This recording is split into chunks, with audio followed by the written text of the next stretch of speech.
Bem-vindos ao canal Neville Goddard Universo Quântico. Se você é novo por aqui, se inscreva no canal e ative o sininho das notificações para não perder nenhum vídeo novo. Antes de começarmos, quero te pedir para deixar seu like, assim o YouTube recomendará esse vídeo a mais pessoas. E se quiser apoiar o canal, é só clicar em Seja Membro. Muito obrigada! Vamos à palestra de hoje. Só Deus atua. De 20 de setembro de 1966. O tema desta noite é: Só Deus atua. Você pode perguntar como um homem pensativo, nascido como nós nascemos e que morrerá como nós morreremos, poderia saber disso? No entanto, eu lhe digo que sei por experiência própria. Eu lhe disse no cartão que lhe enviei que isso se baseia na palavra de Deus. Eu experimentei a palavra de Deus, então esta noite eu lhe direi, e direi a partir da minha própria experiência pessoal, como sei que somente Deus atua. O nome de Deus é a chave para a compreensão da doutrina bíblica de Deus. Em termos bíblicos, a questão não é se Deus existe, mas quem é o nosso Deus. Qual é o seu nome e qual é o nome do seu filho? Para Israel, o nome pessoal de Deus é Eu Sou.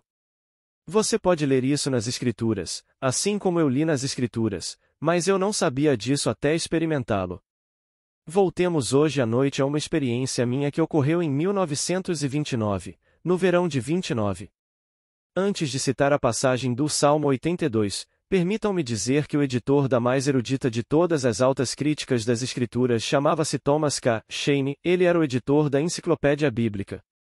Vocês encontrarão esta declaração a respeito do livro tanto no Americana, que é o Grande Dicionário, quanto no Grande Dicionário Britânico, chamado Britânica, de que é de longe a mais erudita de todas as altas críticas bíblicas. Isto é o que ele disse sobre o Salmo 82. Ele disse: ele exige muito da imaginação histórica do intérprete. As ideias podem ser perenes, mas as formas externas não são mais compreendidas. Agora, deixe-me citar as passagens deste salmo que perturbaram este grande professor. Ele era o mais destacado professor bíblico da época na Universidade de Oxford, um mestre da língua hebraica. Ele interpretou todo o Antigo Testamento a partir das Escrituras originais. E aqui estava este mestre, em sua época o gigante, e ele ainda é considerado. Seu livro de Salmos, como temos em nossa biblioteca, ainda é considerado o melhor em tradução. Quando ele disse: é a maior exigência de todos os salmos para a imaginação histórica do intérprete, ele confessa que as ideias ali podem ser perenes, e ainda são, mas então ele disse que, no que diz respeito à sua compreensão, elas foram há muito esquecidas pelo homem. Agora, há dois versículos no curtíssimo salmo que perturbaram o grande mestre, o primeiro e o sexto. O primeiro é este: Deus tomou o seu lugar no conselho divino, no meio dos deuses ele realiza o julgamento. Esse é o primeiro versículo. No sexto: eu digo que vocês são deuses, filhos do Altíssimo, todos vocês, no entanto, vocês morrerão como homens e cairão como um só homem, ó príncipes. Vocês leram isso no seu Salmo 82. Agora, o cerne da interpretação depende do significado que os intérpretes darão à palavra Elohim. E posso dizer que li tantos comentários, tenho muitas exegeses em casa, e elas diferem amplamente. No entanto, a palavra Elohim é simplesmente declarada nas Escrituras como Deus. É uma palavra plural. Ela aparece pela primeira vez no primeiro versículo de Gênesis. No princípio, Deus. É a primeira vez que aparece, é singular, mas a palavra é plural. No versículo 26, ela reaparece, e aqui encontramos a palavra agora no plural. E disse Deus: façamos o homem à nossa imagem, conforme a nossa semelhança.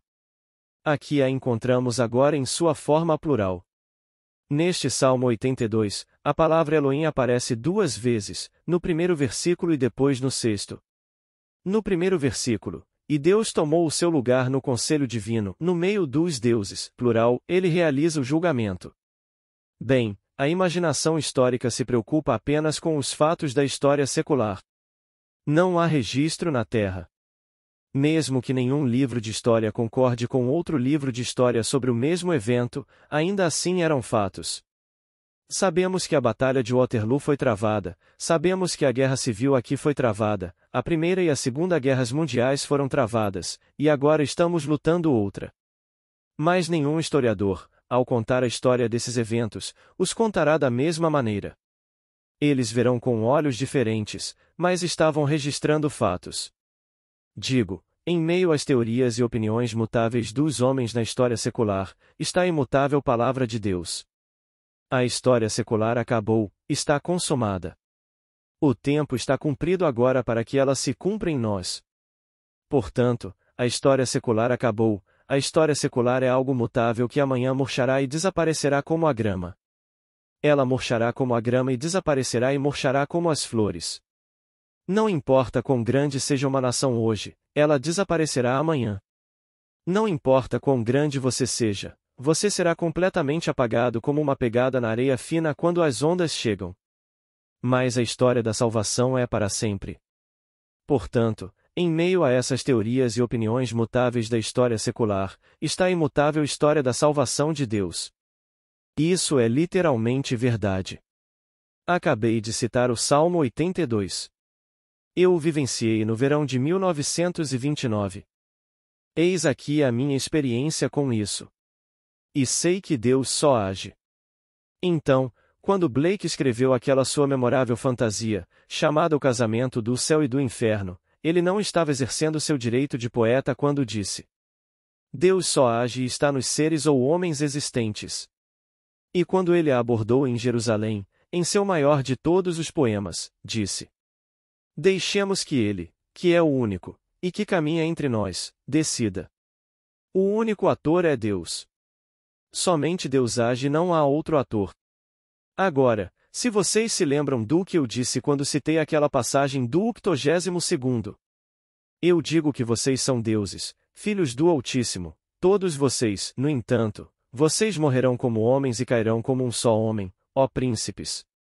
Agora, Deus toma seu lugar no conselho divino e no meio dos deuses ele realiza o julgamento. Isso é literalmente verdade? Bem, os grandes estudiosos até hoje não conseguem, com a imaginação de seus estudiosos, abranger essa afirmação, eles não conseguem. Até que seja revelado, eles não podem, com todo o seu conhecimento da língua, chamada língua hebraica, ou língua grega, ou qualquer língua com a qual esta coisa foi revelada, compreendê-la. Não faz parte dos fatos da vida secular. Mas aqui está a minha experiência. Eu era dançarino naquela época. Foi pouco antes da grande crise financeira que envolveu nosso país por quase 12 anos. Só saímos dela com a Segunda Guerra Mundial e tudo desmoronou.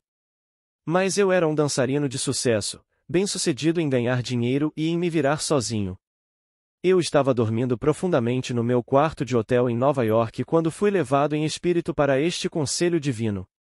Agora, a frase traduzida como conselho divino, se você procurar as palavras na versão King James, eles traduzem como a congregação dos poderosos, os poderosos. Você vai mais longe e é chamada de a sinagoga, a igreja. Ele está em sua igreja, a sinagoga sendo a assembleia dos poderosos, aqueles que são chamados pelo nome, os chamados pelo nome e então ordenados e comandados pela palavra. É o ponto de onde procede o movimento. Você será realmente enviado depois de ser chamado. Estou lhe dando agora as definições das palavras conforme nos são dadas na concordância bíblica, que é a concordância de Strong. Os poderosos, quando entrei nesta maravilhosa assembleia de poderosos, vi a personificação do poder infinito. Outros estavam ao redor, toda a assembleia dos deuses.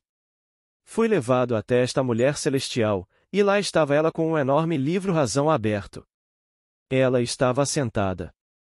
Eu estava de pé ao seu lado esquerdo. Ela se virou e me olhou nos olhos. Ela não disse uma palavra, eu não disse nada. Eu apenas olhei e ela olhou como se estivesse procurando por confirmação, pois a palavra é os chamados pelo nome. Ela olhou, então olhou novamente para o livro-razão, e com uma longa pena ali, ela entrou ou marcou, não sei qual. Eu sabia que ela fez um movimento no livro-razão enquanto olhava para mim. Então fui levado diante de Deus, o Cristo ressuscitado, amor infinito. Enquanto estava diante dele, não senti nada além de amor. Ele fez a pergunta mais simples do mundo: qual é a coisa mais importante do mundo? E eu respondi nas palavras de Paulo: fé, esperança e amor, estes três, mas o maior destes é o amor. Com isso, ele me abraçou, nós nos fundimos e nos tornamos um só corpo, não dois, um só, amor infinito. Eu vesti a forma humana divina, que é amor, fundida com Deus e ninguém pode nos separar. Naquele momento eu era um com Deus, e nenhum poder no mundo pode me separar do amor que é Deus com o qual estou fundido. Estamos vestindo o mesmo corpo. Enquanto eu era abraçado, uma voz vinda do espaço veio e a voz disse: abaixo os sangues azuis. Eu ouvi a voz, mas não vi rosto. E então me vi diante da personificação do poder. Os poderosos, agora reunidos como um. Quando Deus se revela pela primeira vez ao homem, revela-se como Deus Todo-Poderoso. Ele disse: apareci a Abraão, a Isaque e a Jacó como Deus Todo-Poderoso, mas pelo meu nome, o Senhor, que é eu sou, não me dei a conhecer a eles. Êxodo 6, 3. Então, aqui, eu estava diante de Deus em sua aparência como Deus Todo-Poderoso. Ele não comungou comigo como Deus na aparência de amor fez, não fez nenhuma pergunta. Agora vem a ordem, como a palavra Deus Poderoso é traduzida na concordância. Ele não me pergunta nada, ele ordena, e as palavras foram: hora de agir. Então, fui arrancado daquela assembleia divina e me encontrei de volta ao mundo secular do homem, onde eu sabia que nasci aqui e morrerei aqui. Eu não sabia então, mas pesquisei nas Escrituras, que era o cumprimento do Salmo 82. Eu digo que vocês são deuses, filhos do Altíssimo, todos vocês, mas vocês morrerão como homens e cairão como um só homem, ó príncipes. Então, eu disse anteriormente que o nome de Deus é a chave para a interpretação da doutrina de Deus na Bíblia e que, para Israel, esse nome é Eu Sou. Portanto, a palavra o Senhor, e ele se revela ao estado chamado Moisés, é Eu Sou. Diga a eles que Eu Sou te enviou. Mas como eu sei que Eu Sou me enviou? Bem, eu o vi. É realmente Eu Sou quem me enviou? Quem ele enviou? Ele me enviou. Bem, quem é este poderoso que me enviou? Ele era poderoso. E aqui me disseram que ele contém todos os deuses. E você e eu caímos. Ouçam as palavras. Vocês cairão como um só homem, ó príncipes. Agora, a palavra Yod-He-Vav-He, que traduzimos como Eu Sou, tem seu significado principal. Cair, ou fazer cair ou soprar, ou fazer o vento soprar. Esse é o significado principal da palavra Yod-He-Vav-He. Não devemos nos esquecer disso quando lemos as Escrituras. Aqui está um ser que contém todos nós, e aquele que caiu causou a queda. Isto não é uma reflexão tardia, tudo é predeterminado. A maneira como Deus se expande. Assim, o Deus único, que contém os deuses, todos nós, filhos do Altíssimo, caímos. Ele caiu e fez cair, confiante de que continha o poder para nos levantarmos deste mundo de pecado e morte. E o primeiro surge, depois o segundo, o terceiro. Era um no princípio, será um no fim. Estamos reunidos um a um, ó povo de Israel. Como nos é dito em Isaías: eu vos ajunto um a um, ó povo de Israel. 27, 12. Assim, estamos todos reunidos de volta à mesma unidade que éramos antes da queda, mas infinitamente fortalecidos pela experiência da queda no mundo do pecado e da morte. Então, todos aqui, quando olho para vocês, parece tão insano dizer-lhes isto, eu digo que vocês são deuses, todos vocês, filhos do Altíssimo, mas, ainda assim, vocês morrerão como homens, quem não morre aqui como um homem, e cairão como um só homem. A rocha se fragmentou em pedaços infinitos, e então todos foram reunidos novamente para se transformarem em um só homem, dessa vez transcendendo a si mesmo antes da queda. Então a palavra que me veio à mente foi hora de agir. Então eu digo, em cada um está o ator, o único ator neste mundo é Deus. Deus está interpretando todos os papéis. Deus está atuando. E às vezes parece uma parte horrível do drama, às vezes é uma parte agradável do drama. E então você tem momentos em que está na asa e nada está acontecendo. Mas a cada momento Deus está atuando. A situação mais horrível do mundo, só Deus está interpretando os papéis. E quando eu digo que surgiu de um Deus que é amor, parece incrível. No entanto, eu estava diante do Deus de amor, e o Deus de amor me abraçou, e eu me fundi com ele. Nós não apenas nos tornamos um, nós somos um. Você não pode ver o corpo que eu visto através de olhos mortais, estes olhos morrem. Você precisará de outros olhos para ver as vestes que eu visto, pois não há divórcio. Que ninguém separe o que Deus uniu. E somos trazidos de volta um a um e unidos a Ele. Como nos é dito nas Escrituras. Aquele que se une ao Senhor se torna um espírito com Ele. 1 Coríntios 6, 17. Portanto, quando você está unido ao Senhor, você é um espírito com Ele, e nenhum homem ou organização pode separar o que Deus uniu. Somos unidos à unidade, um a um. Quando Ele disse: Deus somente age e está em seres ou homens existentes, isso não estava tomando liberdade como o poeta faria com as palavras. Ele teve uma visão e a contou à sua própria maneira maravilhosa. Pois ele realmente sabia usar palavras.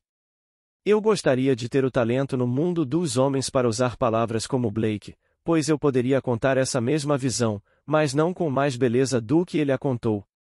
Deus somente age e está em seres ou homens existentes. Ele deve ter ouvido as mesmas palavras. Hora de agir. Agora, se você está aqui pela primeira vez, pode se perguntar o que significavam as palavras abaixo os sangues azuis, por causa da sua mente condicionada, pode pensar que significam abaixo o mundo social. Não tem nada a ver com isso.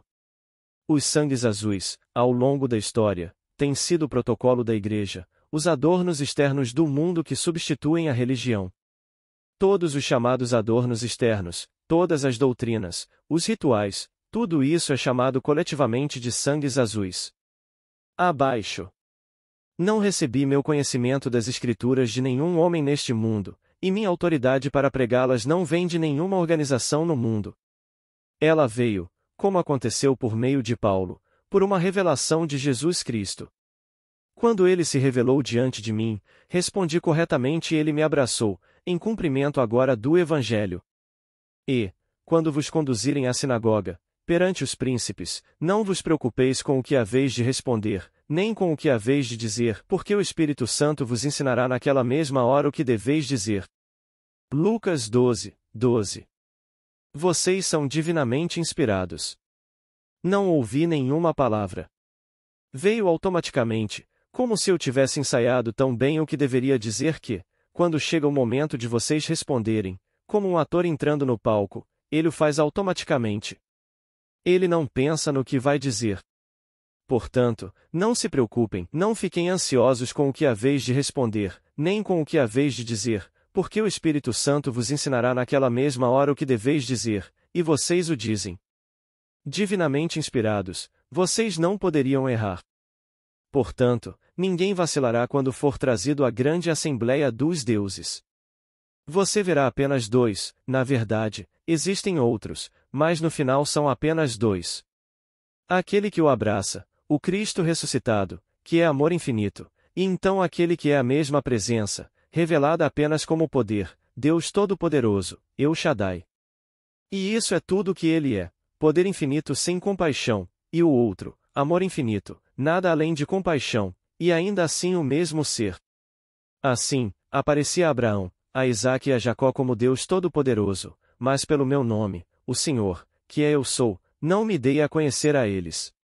Mas, além disso, vem a maior revelação, quando ele se revela como o Pai. Deus é o Pai, com o coração de um pai. Ele jamais poderia ter inveja de um filho, pois teria orgulho de seu filho. Ele não poderia de forma alguma impedir seu filho de realizar, ele simplesmente teria orgulho de seu filho. Então, aqui, somos filhos do Altíssimo, todos nós. Ninguém se perderá, ninguém em todo o meu santo monte. Então, agora, aqui neste nível, enquanto estamos no mundo de César, deve haver alguma utilidade que eu possa dar a esta visão. Pois aqui, enquanto aguardo ser chamado para a Assembleia Divina, pois ninguém sabe, pois aquele que caiu é quem causou a queda, e aquele que soprou é quem fez o vento soprar. Portanto, ele é o vento e o causador do vento soprando. E esse é o amor eletivo de Deus, o segredo permanece com Deus. Ninguém sabe nesta noite para onde o vento é a natureza incerta do curso do vento. Quem sabe como ele virá esta noite e soprará sobre você? Se ele soprar sobre você, você desperta. Você não pode pará-lo, não há resistência, você é levado em espírito para a Assembleia Divina. Assim como o vento sopra onde quer, e ouves a sua voz, mas não podes saber de onde vem, nem para onde vai, assim acontece com todo aquele que é nascido do Espírito. João 3 versículo 8. E a própria palavra vento e espírito são uma só, tanto em hebraico quanto em grego. A mesma palavra é usada tanto para vento quanto para espírito. Então, ninguém sabe quando vai acontecer, e acontece da mesma maneira imprevisível. Você não sabe. É tão estranho como acontece. Aqui estava eu, um dançarino, dormindo, e então, de repente, de todas as pessoas, por que eu deveria ser escolhido?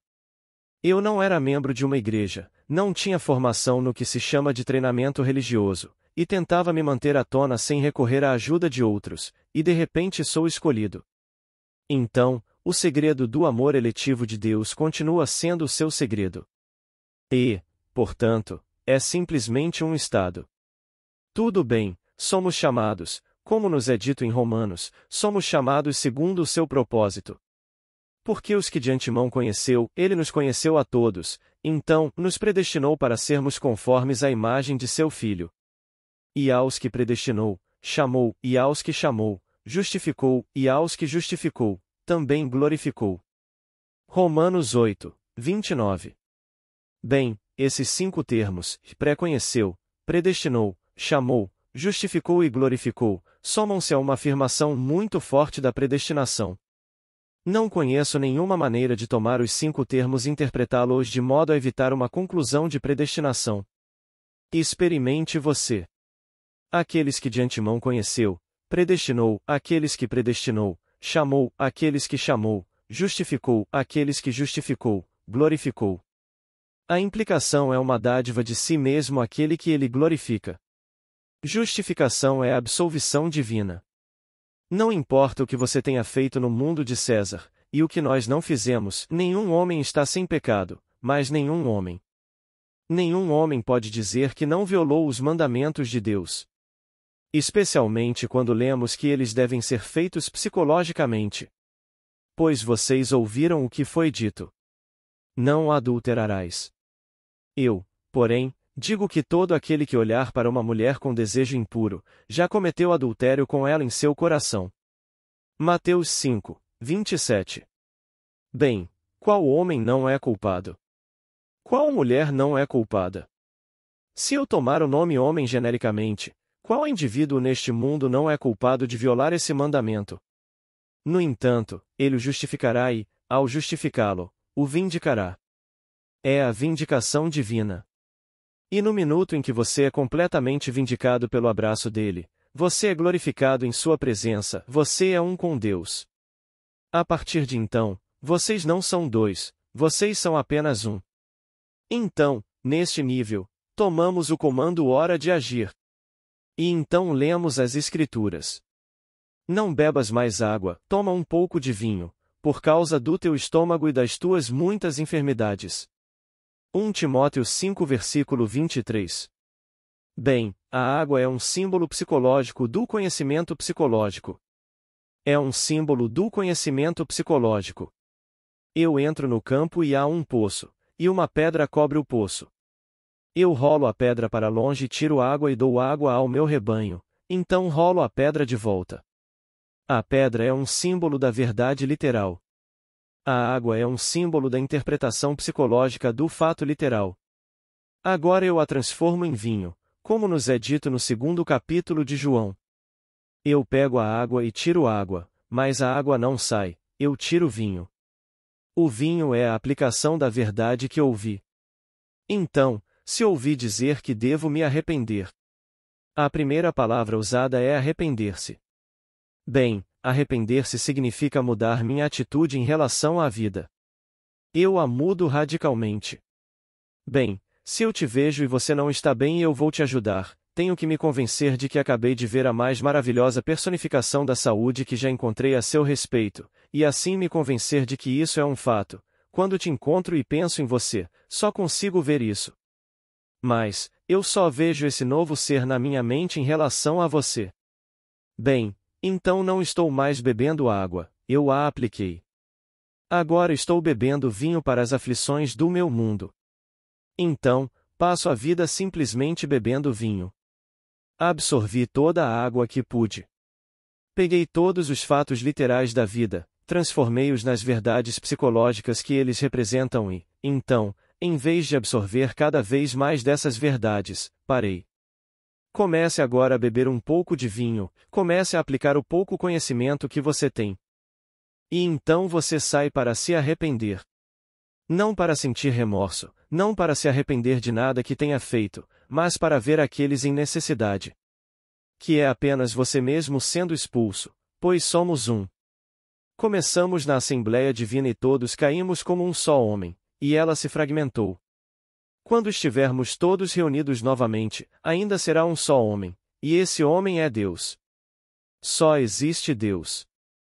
Então, enquanto estamos fragmentados e pensamos que existe outro, estamos em guerra consigo mesmo. Agora vejo um aspecto de mim mesmo e ouvi dizer que ele realmente não é outro, ele realmente é apenas um aspecto. Bem, eu não quero que este dedo mindinho me machuque o tempo todo. O corpo inteiro dói.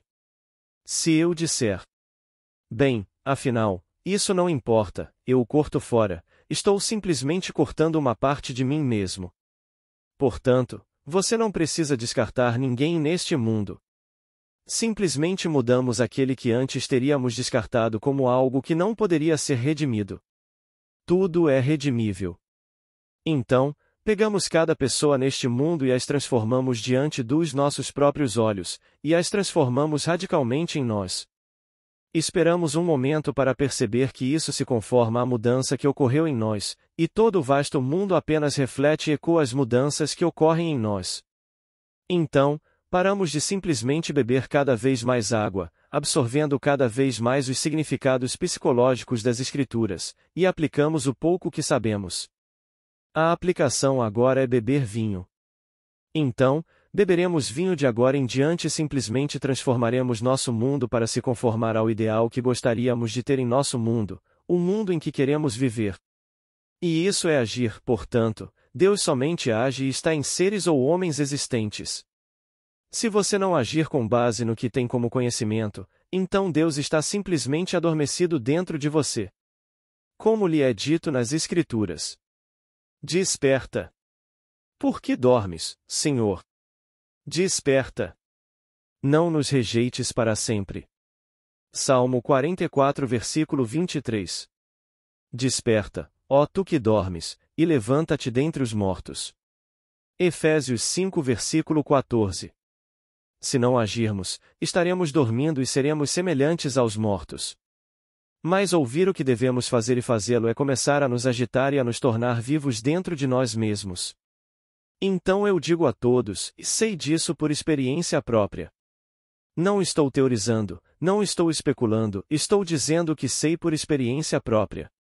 Eu vivenciei as Escrituras. Eu vivenciei a palavra de Deus. Não posso dizer a ninguém neste mundo como é. Não na medida em que eu gostaria de dizer a vocês como é ter vivenciado as Escrituras, ver o quão verdadeiras elas são.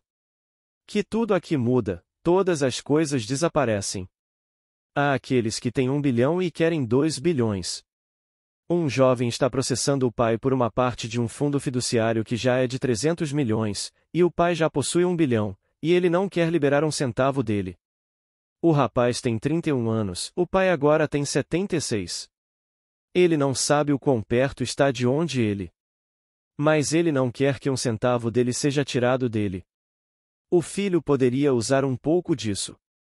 Pertence ao filho. Ele não terá nada disso. Dinheiro não serve para esse propósito, ele pensa. Dinheiro serve para guardar e investir até crescer. E a velha história da Bíblia. Ó homem insensato, a tua alma te é pedida esta noite. Lucas 12, 20. Mas ele não sabe disso. Então, ele se apega a um fundo fiduciário que sua mãe deixou não só para ele, mas também para seus descendentes. Então ele tem descendentes. E os 3,5 milhões cresceram em 34 anos para quase 300 milhões de dólares. Ele tem sido um ótimo administrador, observando-o cuidadosamente, protegendo-o e desenvolvendo-o. Em 34 anos, 3,5 milhões cresceram para 300 milhões. Bem, agora um dos 4 que tem direito à sua parte está pedindo uma parte, 7 milhões, mais 7 milhões de 300 milhões, quando ele tem direito a 1/4 dela. E o pai? Ele tem que entrar com uma ação judicial. Processar seu próprio pai, que você ama, pelo menos eu espero que ele faça, para fazê-lo desembolsar o que é seu, e ele está resistindo. Então eu digo a vocês, tudo isso vai desaparecer. Seus bilhões vão desaparecer. Nosso mundo fabuloso que tanto amamos, tudo vai desaparecer como a grama. A grama murchará e as flores murcharão, mas a palavra de Deus permanecerá verdadeira para sempre. Esta é a verdade imutável em meio a essas coisas mutáveis no mundo secular. Então, quando eles dizem: Deus está morto? Ou Deus está morto e fazem uma declaração muito afirmativa, é tão estúpido. Mas você não pode culpá-los, eles não experimentaram as Escrituras. Os mesmos que fizeram essa afirmação ousada ainda são deuses. Eu digo que vocês são deuses, não poucos de vocês que dirão que Deus está vivo, eu digo que vocês são deuses, filhos do Altíssimo, todos vocês, no entanto, vocês morrerão como homens e cairão como um só homem, ó príncipes. Se você é um príncipe, então seu pai é um rei. Ele é o rei dos reis. E coletivamente nós somos o rei, pois o pai e o filho são um. Então, quando retornamos do nosso estado fragmentado neste mundo e todos nos reunimos novamente, formamos o único Deus. Só existe Deus. Então, quando Blake foi questionado: o que você acha de Jesus? Ele não hesitou, disse: Jesus é o único Deus, mas então rapidamente acrescentou: mas eu também sou, e você também é. Não há divisão em Deus. Embora Elohim seja uma palavra plural e, portanto, uma unidade composta, uma formada por outras, ainda é uma. Então, quando perguntado: qual é o maior mandamento? Ele não mencionou os 10, nem nenhum dos 10. Ele mencionou a confissão de fé do israelita. Ouve, ó Israel, o Senhor, nosso Deus, é o único Senhor. Deuteronômio 6 versículo 4. Se você pegar a palavra, são 10 palavras. São os 10 mandamentos. Ouve, ó Israel, o Senhor, nosso Deus, é o único Senhor. Este é o maior mandamento. E o segundo está ligado ao primeiro. Amarás o teu próximo como a ti mesmo. Pois não há outro, ele não é realmente outro. Então, aqui nesta noite, eu lhes digo por experiência própria que Deus apenas age e é. Então, o ato mais horrível desta noite foi Deus dormindo, o ato mais amoroso é o mesmo Deus no ato de acordar. E chegará o dia, você e eu deixaremos este mundo de pecado e morte e retornaremos para onde estávamos antes, mas nossa translucidez será então intensificada. Homos expandidos além do que éramos antes da nossa queda neste mundo, que foi uma queda deliberada, não foi um acidente. Foi algo planejado no princípio, o caminho de Deus para a expansão por meio da autolimitação. Ele alcança seu propósito limitando-se ao limite chamado homem, que é o limite da contração, e então ele quebra a casca e não apenas retorna ao que era, mas além disso, por meio dessa contração. Assim, todos serão salvos. E há apenas um Salvador e ele está abrigado dentro de você. Deus é a nossa salvação. O nosso Deus é o Deus da salvação, e a Deus, o Senhor, pertence o escape da morte. Salmo 68. A Deus, o Senhor, pertence a fuga da morte, e este é o mundo do pecado e da morte. Portanto, todavia, morrereis como homens, este é o mundo, e caireis como um só homem, ó príncipes. Mas, porque Deus é o Deus da salvação e a Deus, o Senhor, pertence a fuga da morte, e aquele que caiu está dentro de vós, então tende a certeza da redenção. Vós não podeis falhar. Ninguém pode falhar. Mas por que não, no mundo de César, usar o que foi revelado em sua enésima potência para construir para vós e para aqueles que amais ao vosso redor um mundo mais belo, agindo, e não mais absorvendo o significado psicológico das Escrituras, mas colocando-o em prática, aplicando esta lei que conheceis?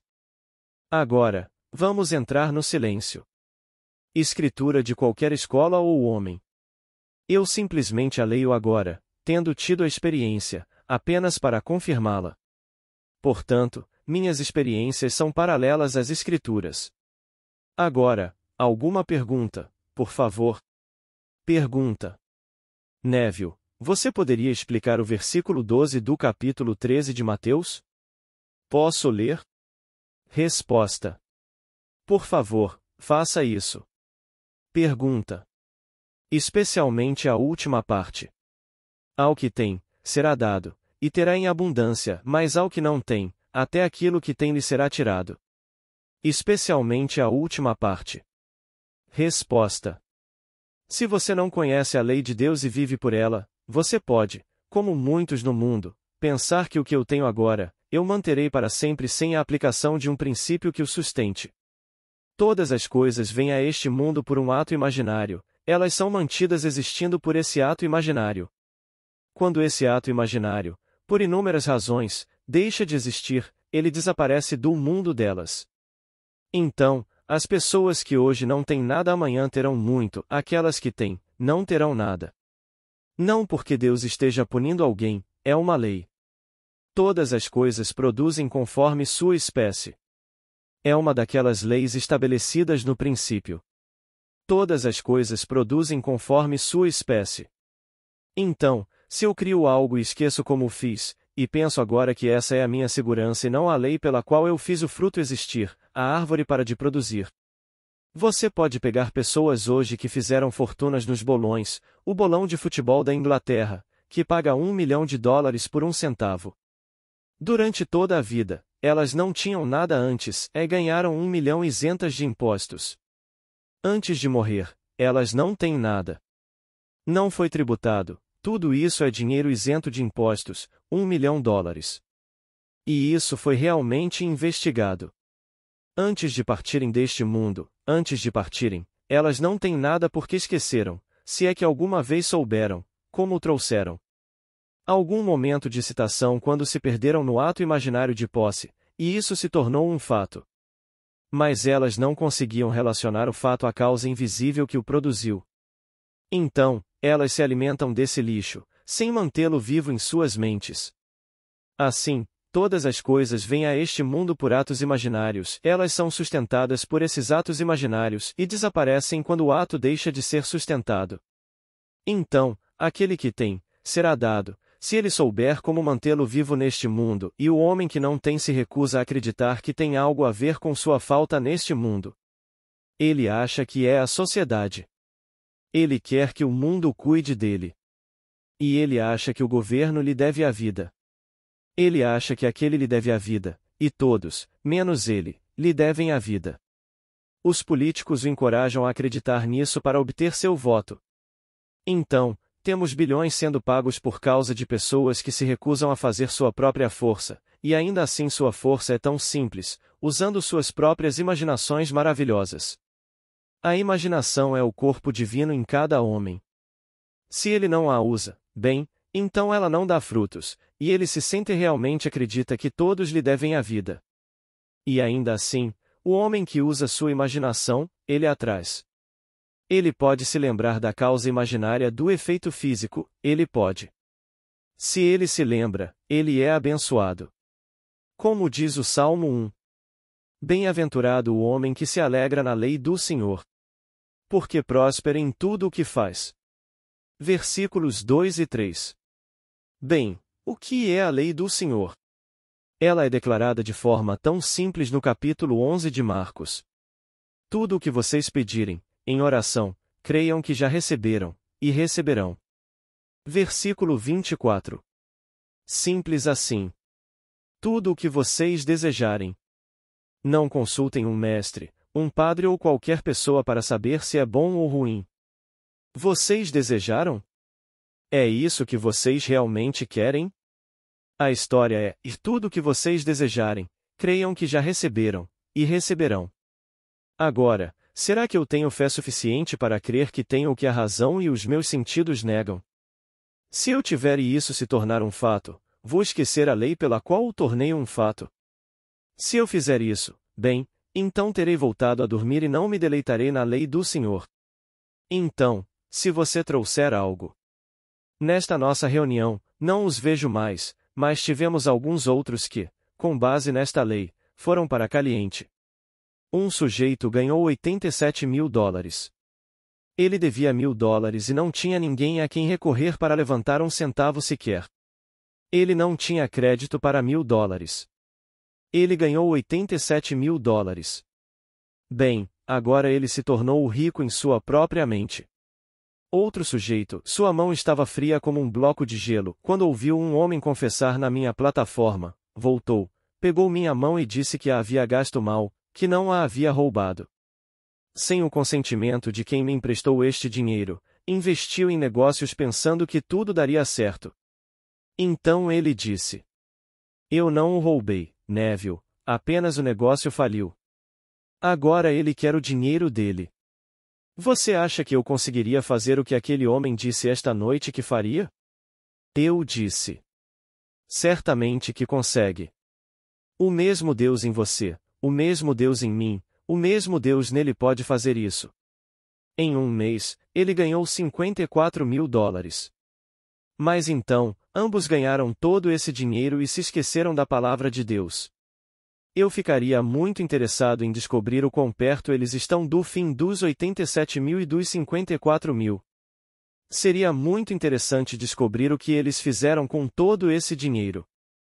Se você se esquece da lei de Deus e não se deleita nela, não é você. Você não é o importante, você é o instrumento através do qual Deus está agindo. Esta coisinha, esta pequena máscara, este corpo é uma máscara, como se eu estivesse no palco interpretando outro papel, e ninguém me reconhecesse porque eu usava uma máscara. E então Deus está agindo. Se Deus parasse de agir, a máscara poderia se alimentar do feno que Deus deu um momento para produzir, e então, de repente, ela chega ao fim. Um homem é levado pela sua própria pequena imagem falsa de si mesmo, quando o maior está abrigado dentro dele. É o Deus dos deuses. Pergunta: você mencionou que quando viu Abraão a cobra estava lá. Estou interessado em saber o que a cobra estava fazendo. Resposta: eu disse na semana passada que os personagens das Escrituras não são pessoas como você e eu somos, são estados eternos pelos quais o você imortal passa. E citei Blake, em sua visão do juízo final, quando ele disse: quando você lê a Bíblia, deve-se entender que as pessoas Moisés e Abraão não são mencionadas aqui, mas os estados significados por esses nomes, sendo os indivíduos representantes ou visões desses estados conforme foram revelados ao homem mortal em uma série de revelações divinas, conforme estão escritas na Bíblia. Agora ele faz uma confissão, disse ele. Esses vários estados eu vi em minha imaginação, quando vistos à distância, eles parecem um só homem, quando você se aproxima, eles são uma multidão de nações. Bem, eu tive uma experiência semelhante. Então eu vi o estado de Abraão. Abraão era um ser alto e majestoso encostado no tronco de um carvalho muito retorcido. Não há folhas no carvalho e os galhos. Nada se assemelhava mais ao cérebro humano do que os galhos deste carvalho.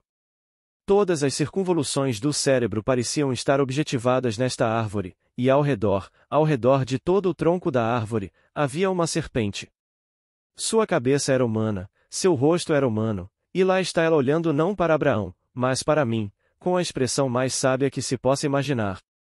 Ele parecia ser infinitamente sábio, Como está escrito nas Escrituras, de todas as criaturas de Deus, ele era o mais sábio.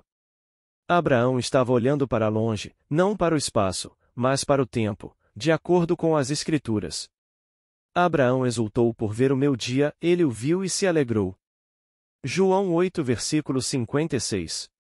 Abraão teve uma prévia do plano de salvação de Deus, como nos é dito em Gálatas. Ora, tendo a Escritura previsto que Deus justificaria os gentios pela fé, anunciou previamente o Evangelho a Abraão. Portanto, antecipadamente. Se considerarmos cronologicamente, como se ele fosse uma pessoa como você é, seria pelo menos 2000 anos antes de Cristo. Abraão, Isaque, Jacó, Moisés, não são pessoas, são estados. Não são encontrados em nenhuma história antiga. Não há registro do Oriente Próximo onde os nomes sejam mencionados como indivíduos, pessoas ou suas tribos. Eles aparecem apenas nas Escrituras. A Escritura não é história secular, é a história bíblica da salvação. É toda a história da salvação, o plano de redenção de Deus, e esses são os estados eternos. Mas quando você entra em um estado, o estado se torna personificado. Então, quando entrei no estado de fé. Pois Abraão é o estado de crença absoluta. Ele ouviu e creu na história mais incrível do mundo, e Abraão creu em Deus e isso lhe foi imputado como justiça. Então você encontra o estado. Mas quando você encontra o estado, ele lhe parece uma pessoa como você. Então, quando você encontra qualquer um desses personagens das Escrituras, eles não são pessoas, são estados eternos infinitos. A peça eterna de Deus é, e você não pode apagá-la. Acredite ou não, um dia todos encontrarão esses estados. Você é uma pessoa, você é o Deus que caiu. Mas esses são estados, portanto, você pode dizer honestamente: antes que Abraão existisse, eu sou. Esta é a peça, as Escrituras são a peça. E você era o Deus antes de cair. E agora você cai. Não por causa de algum erro que cometeu, mas por desígnio. Você caiu por desígnio, e então um se tornou muitos, fragmentados. E então você passará por esses estados, e chegará o dia em que os encontrará. Em um certo momento de despertar, você encontrará todos esses estados e saberá o que eles são. Não preciso perguntar quando encontro qualquer um desses estados. Quem é você? É tão óbvio quem eles são. Então a serpente, como narrado no início de Gênesis, disse à mulher: Deus disse que vocês morreriam? Certamente não morrerão. Ele não corrigiu Deus. Ele não disse: vocês estavam mentindo. Ele disse: certamente não morrerão. Mas ele admite a afirmação: vocês morrerão. Então eu digo, no entanto, vocês morrerão como os homens. Mas vocês não morrerão de verdade. Nada morre. Como Deus pode morrer quando ele está representando todos os papéis? Todos no mundo, cada criança nascida de mulher, bem, ele não poderia respirar se não fosse por Deus, o próprio sopro da vida, estar nele. Ele não é apenas aquele que sopra, ele é aquele que faz o vento soprar. Você respira, bem, isso é Deus. Boa noite. Gratidão por todos que chegaram até aqui. Deixem seus comentários e suas sugestões para novos vídeos. Compartilhem esses conteúdos para que mais pessoas recebam esses ensinamentos. Muito obrigada. Paz e bênçãos na vida de todos.